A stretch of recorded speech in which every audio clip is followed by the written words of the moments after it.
திருச்சிற்றம்பலம் Sivajothi YouTube channel நேயர்கள் அனைவருக்கும் அடியேருடைய பணிவான வணக்கங்களை முதற்கண் தெரிவித்துக் கொள்ளுகின்றேன். இன்றைய காணொளியாக சைவ சமயத்தின் சுதந்திர எல்லையும் சைவ சமயத்தின் கடினமான விதியும் என்பது பற்றி சிந்திப்பதற்கு குருவருளும் இறைவனுடைய திருவருளும் கூட்டி வைத்திருக்கின்றது. அந்த வகையிலே முதலில் நாம் சைவ சமயத்தின் சுதந்திர எல்லையை பற்றி சிந்திப்பதற்கு 3 விதமான உதாரணங்களை குறிப்பிடலாம். முதலாவது, ஒருவர் சைவ சமயத்திலே பிறந்திருக்கிறார். அவர் தன்னளவிலே கடவுளை ஏற்றுக்கொண்டாலும் சரி, கடவுளை ஏற்றுக்கொள்ளவில்லை என்றாலும் சரி, அவர் சைவ சமயத்தை சார்ந்தவர் என்றுதான் நம்முடைய சைவ சமயம் சொல்லுகிறது.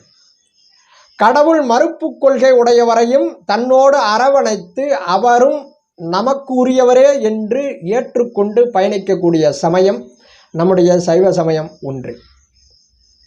இதற்கு அடுத்தபடியாக இரண்டாவது உதாரணமாக, நம்முடைய வேதத்திலே புருஷ சுத்தத்திலே வர்ணாசிர தர்மங்கள் என்று சொல்லப்பட்டிருக்கிறது. பிராமணன், சத்திரியன், வைசியன், சூத்திரன் என்று சொல்லப்படக்கூடிய 4 விதமான வர்ணாசிர தர்மங்கள்.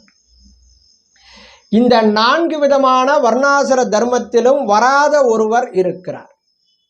அவர் யார் எனில், மாமிசத்தை விரும்பி சாப்பிடக்கூடியவர், ஊனை புசித்து சாப்பிடக்கூடியவர் இதிலே வரமாட்டார். இவருக்கு நம்முடைய சைவ சமயம் வைத்த பெயர் சண்டாளன். ஆகவே ஊனை புசித்து சாப்பிடக்கூடிய யாரையுமே புத்த சமயமும் ஏற்றுக்கொள்ளவில்லை, சமண சமயமும் ஏற்றுக்கொள்ளவில்லை. குறிப்பாக சமண சமயத்தினால் நிராகரிக்கப்பட்டவன் இந்த ஊனை புசித்து சாப்பிடக்கூடியவன். அதுக்கு அடுத்தபடியாக புத்த சமயமும் இதே கொள்கையை பின்பற்றி தான் வருகிறது. புத்த சமயத்தாலும் சமண சமயத்தாலும் நிராகரிக்கப்பட்டவன் இந்த ஊனை புசித்து சாப்பிடக்கூடியவனாகிய சண்டாளன்.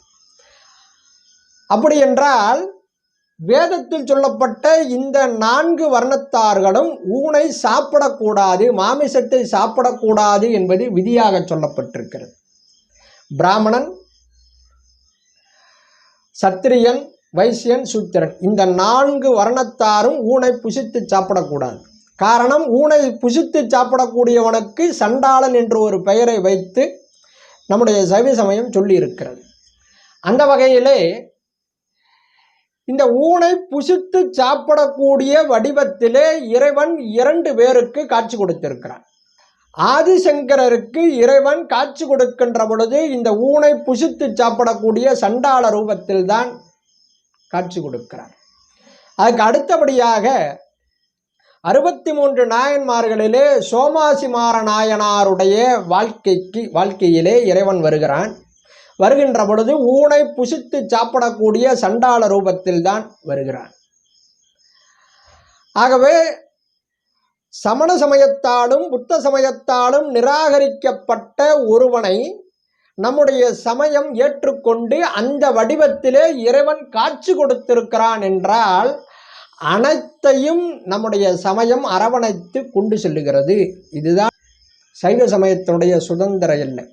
அடுத்தபடியாக 3வது உதாரணமாக, திருவாரூர் கோயிலுக்கு சுந்தரர் இறைவனை தரிசனம் செய்வதற்காக செல்லுகிறார். அந்த கோயிலுக்குள் சொல்ல வேண்டுமென்றால் தேவாசிரிய மண்டபத்தை கடந்துதான் செல்ல முடியும். அந்த தேவாசிரிய மண்டபத்திலே நிறைய அடியார்கள் கூடியிருந்து சிவபெருமானுடைய கீர்த்திகளை, பெருமைகளை பேசிக்கொண்டே இருக்கிறார்கள். அப்பொழுது அந்த அடியார்களை வணங்காமல் இவர் கோயிலுக்குள்ளே இறைவனை சென்று வணங்குவதற்கு செல்லுகிறார். இதை ஒருவர் பார்த்து விரண்மண்ட நாயனாரிடத்திலே சொல்லுகிறார், சுவாமி, அடியார்களை வணங்காமல் ஆண்டவனை வணங்க சுந்தரர் செல்லுகிறார் என்ற செய்தியை பதிவு செய்கிறார். உடனே விரண்மண்டர், அடியார்களை வணங்காமல் ஆண்டவனை சுந்தரர் வணங்கச் செல்கிறாரா? அதனால் நம்முடைய அடியார் திருக்கூட்டத்திலிருந்து சுந்தரரை நாம் விலக்கி வைக்கலாம் என்று விலக்கி வைக்கிறார். அப்பொழுது கூடியிருந்த அடியார் திருக்கூட்டத்தில் ஒருவர் கேள்வி கேட்கிறார், சுவாமி, நீங்கள் விலக்கி வைத்தாலும் சிவபெருமான் இவருக்கு ஆதரவு கொடுக்கிறாரே, அந்த சிவபெருமானை நீங்கள் என்ன செய்ய போகிறீர்கள் என்று கேள்வி கேட்கிறார். அப்படியா?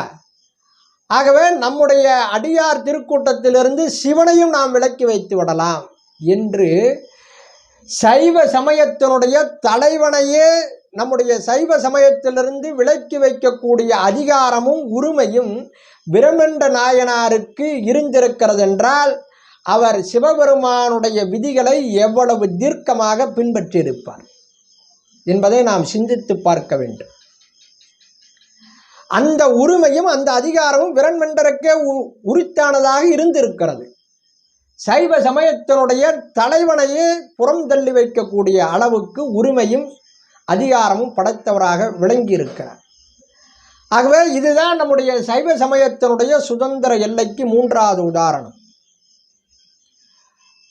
சைவ சமயத்தின் தலைவனையே புறந்தள்ளி வைக்கக்கூடிய அளவுக்கு சுதந்திர எல்லை நம்முடைய சமயத்திலே வழங்கப்பட்டிருக்கிறது.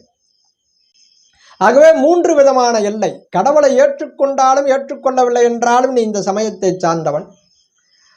சமணம் மற்றும் புத்த சமயத்தால் நிராகரிக்கப்பட்ட ஊனை புசித்து சாப்பிடக்கூடிய சண்டாள ரூபத்திலே சிவபெருமான் 2 அடியார்களுக்கு இறைவன் காட்சி வழங்கியிருக்கிறான், ஆதிசங்கரர் மற்றும் சோமாசிமார நாயனார். இது 2வது உதாரணமாக சொல்லலாம். 3வது, சைவ சமயத்தினுடைய நாயகனையே புறம் தள்ளி வைக்கக்கூடிய அளவுக்கு சுதந்திர எல்லை நம்முடைய சைவ சமயத்திலே வழங்கப்பட்டிருக்கிறது.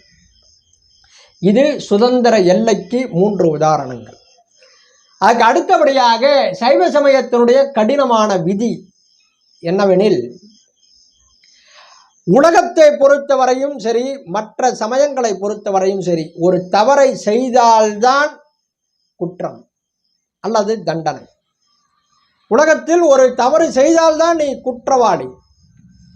ஆனால் நம்முடைய சைவ சமயத்தை பொறுத்தவரையும் மனதளவிலே ஒருவருக்கு தீங்கு நிகழ வேண்டும் என்று நினைத்தாலே குற்றம். அந்த நினைப்புக்கே இறைவன் தண்டனை கொடுப்பான். இதுதான் சைவ சமயத்தினுடைய கடினமான விதி. மனதளவிலே அப்பளக்கற்றவனாக மாசற்றவனாக இருக்க வேண்டும். யாருக்கும் எந்த விதமான தீங்கும் செய்யக்கூடாது. மனத்துக்கண் மாசு இளன் ஆதல் அனத்து அரண் ஆகுல நீரபெற என்பது திருவள்ளுவ தேவநாயனாருடைய வாக்கு. அந்த அளவிலே மன தூய்மை இருக்க வேண்டும்.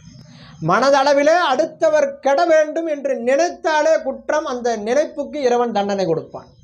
இதுதான் கடினமான விதியாக சைவ சமயத்திலே சொல்லப்பட்டிருக்கிறது. ஆகவே மனதளவில் கூட நாம் மற்றவருக்கு தீங்கு நினைக்காமல் வாழ வேண்டும் என்று கூறி இந்த அளவிலே இன்றைய சிந்தனையை பூர்த்தி செய்து அமைகிறேன். நன்றி, வணக்கம். திருச்சிற்றம்பலம்.